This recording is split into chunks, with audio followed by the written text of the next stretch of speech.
तो आज हम लोग झारखंड पॉलिटेक्निक 2022 में कुछ मोस्ट इम्पोर्टेंट क्वेश्चन, जो कि ये क्वेश्चन तो नहीं आएगा लेकिन हाँ टाइप यही रहेगा, क्योंकि प्रीवियस ईयर कैसे आता है वो सब क्वेश्चन हम देख के क्वेश्चन कुछ बनाए हैं, है ना। तो यही क्वेश्चन नहीं आएगा, बस टाइप इसी टाइप का रहता है। तो देखिए क्वेश्चन क्या है। देखिए 25 डिग्री सेल्सियस को केल्विन में बदले। ये देखिए टाइप है जो कि हर बार एग्जाम में पूछता है कि 25 डिग्री सेल्सियस को केल्विन में कैसे बदले। तो देखिए जब भी हम लोग को डिग्री सेल्सियस दिया रहेगा और बोलेगा कि केल्विन में चेंज करना है, तो हमको क्या करना है, +273 कर देना, ठीक है। और अगर मेरे को केल्विन में दिया रहेगा और बोलेगा कि हमको सेल्सियस में चेंज करो, तो हम वहाँ पे -273 कर देंगे, ठीक है। फिलहाल हमको यहाँ पे +273 करना है, यानी कि 25 है +273 कर देंगे इसको, तो 298 ये केल्विन में आ जाएगा, ठीक है ना। केल्विन बड़ा होता है, सेल्सियस छोटा होता है, ठीक है।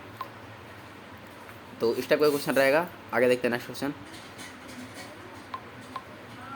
देखिए ये तो नॉर्मल क्वेश्चन है कि बर्फ़ का गलनांक क्या होता है। बर्फ़ का गलनांक जो होता है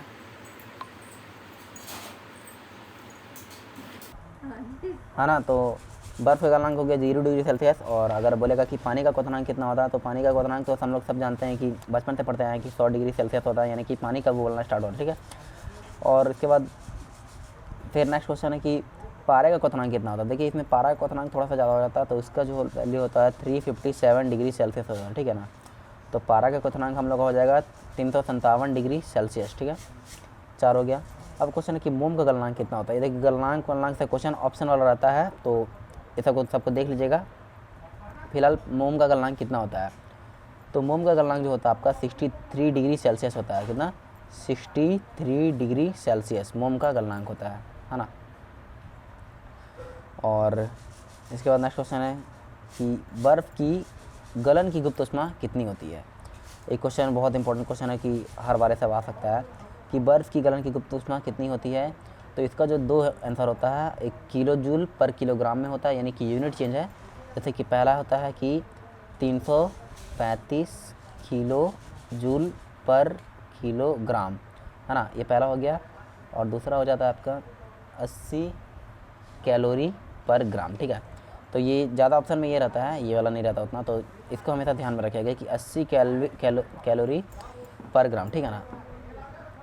फिर एक कि द्रव की वाष्पन की गुप्त ऊष्मा कितनी होती है, तो इसका भी 2 होता है। पहला होता है आपका एक 540 कैलोरी पर ग्राम, और दूसरा होता है कि 2260 किलो जूल पर किलोग्राम, ठीक है।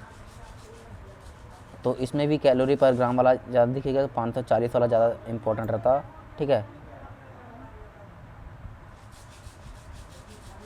और इसके बाद जो नेक्स्ट क्वेश्चन है वो कि एक केल्विन, ये थोड़ा सा गलत टाइप हो गया है। एक केल्विन नहीं, यहाँ पे 1 कैलोरी होगा, ठीक है। 1 कैलोरी बराबर कितना किलो जूल होता है, कितना जूल होता है, तो 1 कैलोरी बराबर होता है आपका 4.186 जूल, ठीक है। 4.186 जूल होता है, जो मोस्ट इंपॉर्टेंट क्वेश्चन है ये वाला पॉलिटेक्निक के लिए, ठीक है। उसके बाद है क्वेश्चन कि द्रव की वाष्पन की गुप्त ऊष्मा कितनी होती है, बता चुके हैं। और इसके बाद नेक्स्ट आते हैं कि घनत्व का यहाँ पे घनत्व का सी हो गया, SI मात्रक क्या होता है। घनत्व का SI मात्रक क्या होता है, तो सब जानता है कि kg पर मीटर क्यू होता है। घनत्व का SI मात्रक क्या होता है, kg पर मीटर क्यू होता है, ठीक है। ऐसे नॉर्मल क्वेश्चन रहता है कि मतलब 70-80 नंबर आ जाता है, उससे ज़्यादा लाना है तो फिर बढ़िया से पढ़ना पड़ेगा। फिर विलयन की सांद्रता का सूत्र क्या होता है, तो विलयन की जो सांद्रता होता है, ये सूत्र का भी फॉर्मूला पूछ देता है कभी कभी, 3-4 ऑप्शन देकर। तो देखिए फिलहाल सांद्रता बराबर क्या होता है कि विलेय का आयतन, ठीक है।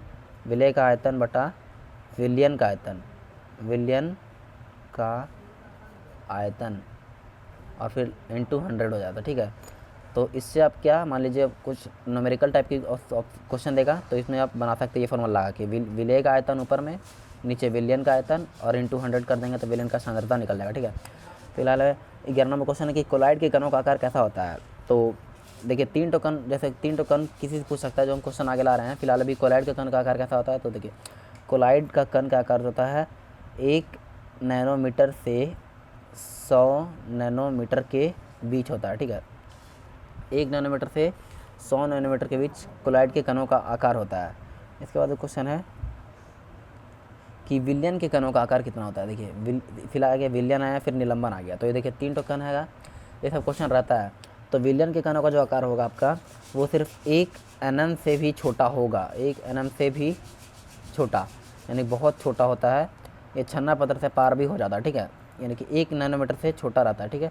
और निलंबन के कणों का आकार होता है, ये होता है 100 नैनोमीटर से भी बड़ा होता है, ठीक है, 100 नैनोमीटर से भी बड़ा होता है निलंबन। यानी कि जो इसका जैसे कि एग्जांपल हो गया, जैसे कि नदी का मटमैला जल, ठीक है, नदी का जो होता है मटमैला, यानी कि नदी का जो जल होता है वो इसका एग्जांपल हो जाता है निलंबन का। विलयन का तो आपको पता है, विलयन किसको बोलते हैं, है ना। तो इन सब का जो है ना एग्जांपल भी आप देख लीजिएगा, 9 क्लास 10 क्लास की बुक में आपको मिल जाएगा, ठीक है। सबका एक ठो एग्जांपल, सॉरी 3-3 ठो एग्जांपल देख लीजिएगा, सब क्वेश्चन रहता है सबसे। फिर देखिए अमोनिया में नाइट्रोजन और हाइड्रोजन में द्रव मतलब एन का अनुपात कितना, नाइट्रोजन और हाइड्रोजन का अनुपात कितना होता है, यानी कि द्रव्यमान अनुपात कितना होता है, द्रव्यमान अनुपात कितना होता है। तो फिलहाल देखिए NH3 का फार्मूला क्या होता है, अमोनिया का फार्मूला होता है NH3। देखिए एन द्रव्यमान अनुपात पूछ रहा है, यहाँ लिखना हो गया द्रव्यमान होगा, ठीक है, द्रव्यमान अनुपात। तो एन का कितना होता है 7 होता है, लेकिन सॉरी एन का 14 होता है, ठीक है, तो यहाँ पे 14 हो गया। और एच का तो एक ही हो जाता है, यानी कि लेकिन यहाँ पे 3 ठो है, यानी कि 3 हो जाएगा, यानी कि 14 और अनुपात कितना हो जाएगा 3, ठीक है। तो द्रव्यमान अनुपात पूछेगा, ठीक है, पूछ सकता है।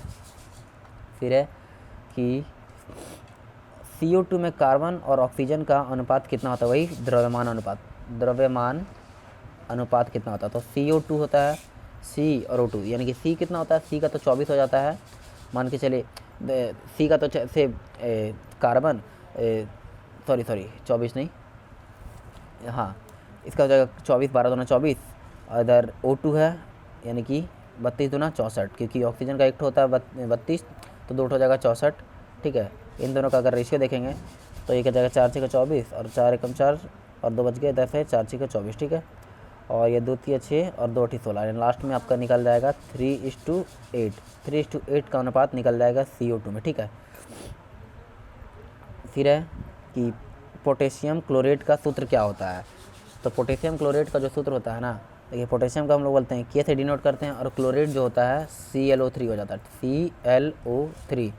ऐसा फार्मूला देखिए, जितना भी फार्मूला आपको 9-10 का किताब में मिल जाएगा उसको पूरा रीडिंग कर लीजिएगा, एक बार रिवीजन कर लीजिएगा अगर याद है तो, क्योंकि फार्मूला से क्वेश्चन बहुत रहता है। जैसे कि एक तो मान लीजिए ब्लीचिंग पाउडर से आएगा क्वेश्चन, ब्लीचिंग पाउडर, ठीक है, ब्लीचिंग हो गया, जिप्सम हो गया, ठीक है, जिप्सम हो गया, और ये जो अपमार्जक है, अपमार्जक, ठीक है, साबुन, ये सब क्वेश्चन है, ये सब जो है पढ़ लीजिएगा, साबुन, अपमार्जक, ठीक है। फिर है उसके बाद कुछ का जैसे फार्मूला, जैसे बेंजीन हो गया, ठीक है, बेंजीन, सोडियम मतलब मिट्टी के तेल में किसको डुबा के रखते हैं, तो ये सब क्वेश्चन बहुत रहता है। फिर बोलेगा कि संगमरमर का सूत्र क्या होता है, संगमरमर का सूत्र क्या होता है, तो जैसे CaCO3, ठीक है, हो गया संगमरमर का हो गया। वैसे चूना का भी वही सूत्र हो जाता है, लेकिन वही अगर बूझा हुआ चूना बोल देगा, जब बूझा हुआ चूना बोलेगा तो उसको हम लोग CaOH का होल2 हो जाता है, ठीक है ना। और ऐसे खाली नॉर्मली CaO होता है, इसको कैल्शियम ऑक्साइड बोलते हैं, और इसको कैल्शियम हाइड्रोक्साइड बोलते हैं इसको, ठीक है। तो इस टाइप का जो सूत्र होता है आप याद कर लीजिएगा। फिर एक देखिए फेरस सल्फेट का सूत्र क्या होता है, तो फेरस को हम लोग क्या से डिनोट करते हैं, Fe से, और सल्फेट का मतलब क्या होता है SO4, यानी कि फेरस सल्फेट FeSO4 हो जाएगा, ठीक है। तो इस तरह से सल्फेट का फिर कुछ का कलर पूछ लेता है कि फेरस सल्फेट का कलर क्या हो जाएगा, कॉपर सल्फेट का कलर क्या हो जाएगा। फिर विस्थापन अभिक्रिया, मान लीजिए विस्थापन अभिक्रिया होता है ना, और तो जितना भी रासायनिक समीकरण हो जाता है, जितना भी रासायनिक समीकरण हो जाता है उन सब का आपको याद कर लेना है।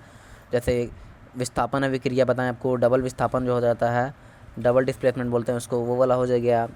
और जैसे अवसादी नेक्स्ट जैसे हो गया अवसादी अभिक्रिया, अवक्षेपण अभिक्रिया, सब जो होता है ना वो आपको पहला चैप्टर मिल जाएगा 10 क्लास का, वो सबको याद कर लीजिएगा। फिर कुछ लिटमस विटमस से रहता है क्वेश्चन, जैसे आगे हम वीडियो डालेंगे, वैसे टॉपिक खाली बता दे रहे हैं।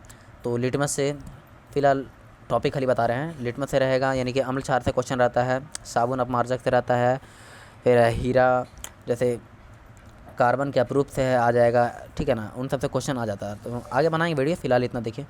फिर उसके बाद है कि कार्बन टेट्राक्लोराइड का सूत्र क्या होता है, जिसको कार्बन टेट्राक्लोराइड यानी कि Cl4 है ना, CCl4 जो होता है वो आपका कार्बन टेट्राक्लोराइड का सूत्र हो जाएगा, ठीक है। CCl4 कार्बन टेट्रा, यानी टेट्रा यानी कि 4 होता है, क्लोराइड यानी कि, ठीक है, इसको ऐसे बनता है ये वाला, जैसे कार्बन और टेट्रा यानी कि हम लोग का 4 हो जाता है, और क्लोराइड यानी कि Cl होता है, और यानी कि 4 टो यानी कि कार्बन टेट्रा क्लोराइड, ठीक है। नाइट्रोजन मोनोऑक्साइड क्या होता है, तो जैसे कार्बन मोनोऑक्साइड होता है, जैसे कार्बन हो गया C और मोनोऑक्साइड के लिए हम लोग कर देते हैं CO, ठीक है। तो ऐसे नाइट्रोजन और यहाँ पे मोनोऑक्साइड के लिए हम लोग कर देंगे O, यानी कि नाइट्रोजन मोनोऑक्साइड का सूत्र ये हो जाएगा और कार्बन मोनोऑक्साइड का सूत्र ये हो जाएगा। फिर कभी कभी गलती पूछ लेता है कि जैसे कि उभयधर्मी ऑक्साइड जो होता है ना, दो एक ठो एग्जाम्पल दे देगा, तो उसका देखिए एग्जाम्पल उभयधर्मी का, उभयधर्मी, ठीक है, उभयधर्मी का एग्जाम्पल पूछ देता है, तो उसका एग्जाम्पल दो ठो मेनली याद कर लीजिएगा कि Al2O3 और एक ठो हो जाएगा ZNO, ठीक है। सॉरी, ZNO का भी कंफर्म नहीं लग रहा है, मतलब Al2O3 रहता है, ठीक है। और फिर है कि बूझा हुआ चूना का सूत्र, अभी जैसा कि हाल में बताए थे कि बूझा हुआ चूना की वजह से बोल देगा तो Ca रहेगा और सिर्फ यहाँ पे OH यानी कि पानी आ जाएगा और 2 आएगा, ठीक है ना, CaOH का होल 2 बूझा हुआ चूना हो जाएगा। फिर है कि एवोगाद्रो संख्या का मान कितना होता है, ठीक है। एवोगाद्रो संख्या का मान हम लोग पढ़ते आ रहे हैं 9th क्लास से कि 6.022 इंटू 10 का पावर में 23, तो यह आपका एवोगाद्रो नंबर हो जाता है, यानी कि एक मोल में कितना अणु या एक आयन में कितना अणु, जो भी इस टाइप का रहता है ना, यानी एक, ठीक है, तो इस टाइम में हो जाएगा 6.022 इंटू 10 का पावर में 23, ठीक है ना, इससे कन्फ्यूज नहीं होने का है। फिर है कि अगर Z बराबर 3 है तो तत्व का नाम क्या है, यानी कि Z, देखिए Z मतलब क्या होता है, Z से हम लोग किसको डिनोट करते हैं, तो ये हम लोग का परमाणु संख्या को डिनोट करते हैं Z से, ठीक है। तो अगर परमाणु संख्या अगर मान लीजिए 3 दिया हुआ है तो किसका होता है, तो 1 में तो हाइड्रोजन आ जाता है, 2 में आपका आ जाता है हाइड्रोजन हीलियम आ जाता है, फिर 3 में आपका आ जाएगा लिथियम, ठीक है। तो यानी कि हम लोग का यहाँ पे मेन आंसर क्या है, 3 में क्या आ जाएगा, लिथियम, ठीक है, लिथियम, ठीक है, हो गया। तो रक्त कैंसर में किस समस्थानिक का उपयोग किया जाता है, तो जो रक्त का जो कैंसर होता है तो उसमें बोल रहा है कि किस समस्थानिक का, तो जो रक्त वाला जो इस टाइप का जो समस्थानिक का जो रहता है उसको भी आप पूरा देख लीजिएगा, कम से कम 7-8 देख लीजिएगा। तो उसमें भी जैसे फिलहाल यहाँ पे रक्त का पूछ रहा है, तो रक्त के लिए हम लोग फॉस्फोरस का प्रयोग करते हैं, ठीक है, फॉस्फोरस का समस्थानिक रहता है। अब उसमें भी क्या रहता है, तो यहाँ पे P रहेगा और यहाँ पे 32 हो जाएगा, जो कि उसमें परमाणु द्रव्यमान हो जाता है, और यहाँ पे 15, ठीक है, यानी कि 32 15 P, इसका हम लोग रक्त कैंसर के लिए करते हैं फिलहाल। और फिर क्वेश्चन रहता है कि कैंसर के उपचार में किस समस्थानिक का प्रयोग किया जाता है, समस्थानिक होता है, संस्थान हो गया, ठीक है ना, तो समस्थानिक यहाँ पे हो जाएगा कोबाल्ट, ठीक है, कोबाल्ट 60 का प्रयोग करते हैं हम लोग, अच्छा तो लिख दे रहे हैं कोबाल्ट 60 का प्रयोग करते हैं हम लोग कैंसर के समस्थानिक के लिए, ठीक है। और इस तरह से बहुत सारा है, जैसे सोडियम का है, कार्बन का है, पृथ्वी का आयु के लिए है कुछ कुछ, तो उन सब का आपको समस्थानिक याद करके रख जाना है, और हम बाकी भी डिटेल्स में वीडियो आगे बनाएंगे। फिलहाल इतना ही आपको टॉपिक बता देना है, और 25 क्वेश्चन हो गया, जैसे फिर अगले 25 क्वेश्चन को लेकर हम आ रहे हैं नेक्स्ट वीडियो में, तब तक के लिए इतना ही, ठीक है।